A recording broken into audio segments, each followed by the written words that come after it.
Halo Pade Lover, ketemu lagi ya sama Pade. Dan seperti biasa, kali ini Pade bakal mendongeng sebuah alur cerita dari film-film yang kalian request. Dan untuk hari ini, requestan datang dari teman kita berikut ini.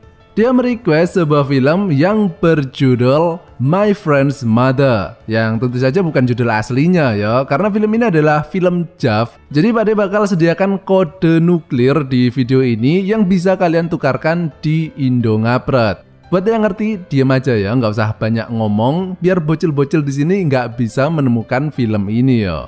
Dan film ini dibintangi oleh artis JAV legenda yang pastinya para master JAV di sini sudah pada tahu lah ya. Film ini sendiri menceritakan tentang seorang ibu satu anak yang lama banget ditinggal oleh suaminya, dan karena lubang kehampaan itu perlu diisi ya. Akhirnya dia pun kemudian menjadi target bulan-bulanan kedua temen anaknya. Standar lah ceritanya ya. Jadi ya langsung saja kita masuk ke video. Silahkan klik dulu tombol subscribe-nya, klik kalau sudah. Silahkan duduk yang manis, jejer yang rapi. Siapkan pelumas sachet, jamu purwoceng, kunci Inggris, dan Pade puter intro nih Pade.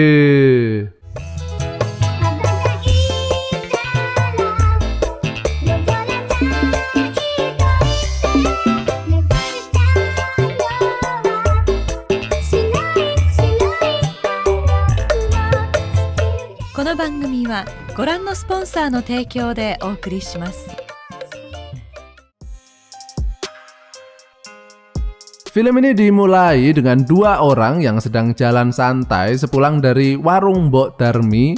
Dia ini bernama Kenji dan Meguri. Mereka ini adalah ibu dan anak yo, ceritanya.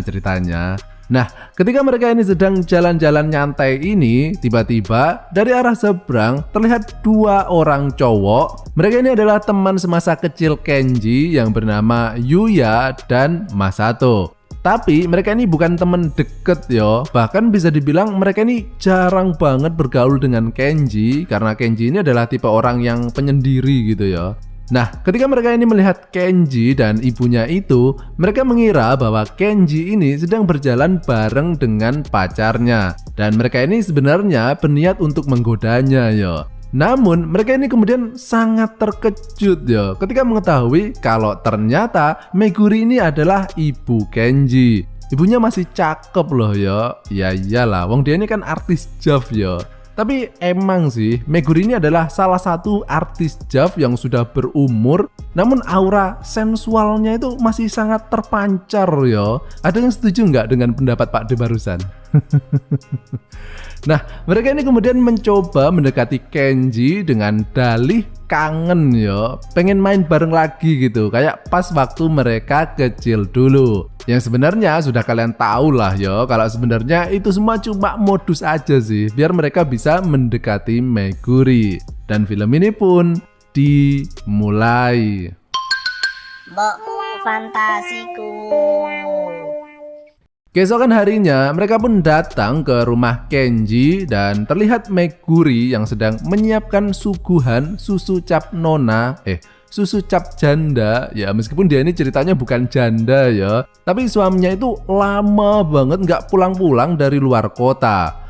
Nah, beberapa menit kemudian, Yuya ini pamit buang air kecil, dan ketika ia sampai di ruang tamu, dia kemudian terhenti karena dia melihat Meguri yang sedang bersih-bersih sembari jentat-jentit. Dan dari belakang, dia ini tengah menikmati pemandangan tubuh Meguri yang semlohe.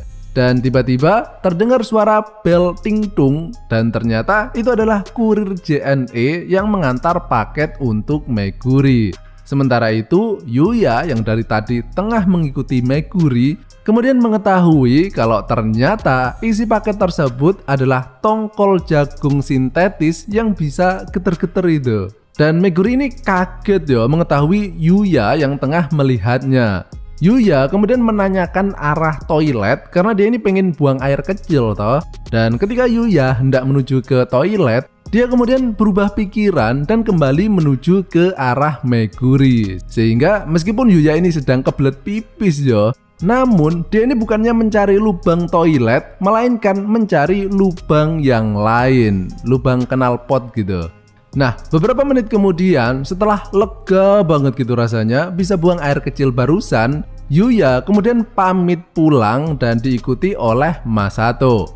Keesokan harinya terlihat Kenji dan Masato yang tengah menunggu Yuya di pinggir jalan karena mereka ini janjian mabar pepeng shot ya. Namun kemudian Masato mendapatkan SMS kalau Yuya nggak enak badan sehingga nggak bisa ikut acara tersebut. Dan karena Yuya nggak ikut, si Masato ini pun juga ikut-ikutan nggak jadi ikut main game tersebut. Sehingga Kenji ini kemudian berangkat sendirian ke warung Mbok Darmi buat nebeng wifi gratisan. Namun ternyata semua itu tadi cuma bohong semata. Karena ternyata Yuya ini bukannya sakit, melainkan tengah berada di rumah Kenji untuk menemui Meguri. Karena kemarin itu dia cuma bisa menikmati servis sedotan vakum cleanernya saja toh. Sehingga sekarang ini Yuya berniat untuk menikmati bikang anget milik Meguri. Nah, sementara itu Masato yang curiga dengan tingkah laku Yuya, dia pun kemudian pergi juga ke rumah Kenji. Dan di sini tanpa sepengetahuan siapapun, Masato kemudian merekam adegan bercocok tanam tersebut. Beberapa jam kemudian setelah selesai, Yuya kemudian pamit pulang dan mengatakan besok dia bakal datang lagi untuk meminta jatah rutin. Dan ketika Yuya sudah pergi, Meguri ini kemudian terkejut ya, karena dia nggak tahu kalau di belakangnya tadi sudah ada Masato yang menunggunya. Dan Masato yang kini sudah tahu akan tindakan bejat yang mereka lakukan, kemudian menunjukkan rekaman video miliknya tadi. Dan di sini Masato kemudian mengancam kalau Meguri nggak mau video ini tersebar di dunia maya, ya meskipun cuma 19 detik sih, dia mengatakan bahwa dia juga harus mendapatkan jatah bikang yang sama dengan yang dinikmati oleh Yuya tadi. Sehingga kini Meguri ini menjadi ladang bermain bola kedua teman anaknya yo. Bahkan suatu ketika Kenji, Yuya, dan Masato datang bersamaan dan mereka ini sengaja membeli minuman beras kentur banyak banget dengan tujuan untuk membuat Kenji ini teler yo. Dan ketika Kenji ini sudah nggak sadar, pada saat itulah kemudian Meguri ini dijajah oleh kedua temennya itu. Dan setelah kejadian tersebut, kini terlihat Meguri ini jadi lebih sumringah yo, lebih bahagia gitu. Bahkan ketika ia ditelepon oleh suaminya, dia ini juga bilang untuk jangan terlalu mengkhawatirkannya dan fokus saja kerja. Karena Meguri ini sekarang udah agak bingung lagi yo untuk mendapatkan jatah nutrisi batang hariannya. Sementara itu, Kenji ini sampai sekarang juga nggak pernah tahu tentang kelakuan busuk temen-temen mereka. Jadi bisa dibilang Kenji ini di film ini apes banget ya, karena kebagian jatah peran sebagai anaknya kan. Kelakuan bejat mereka pun berlangsung hingga akhir zaman atau akhir syuting lah ya. Dan film ini pun berakhir.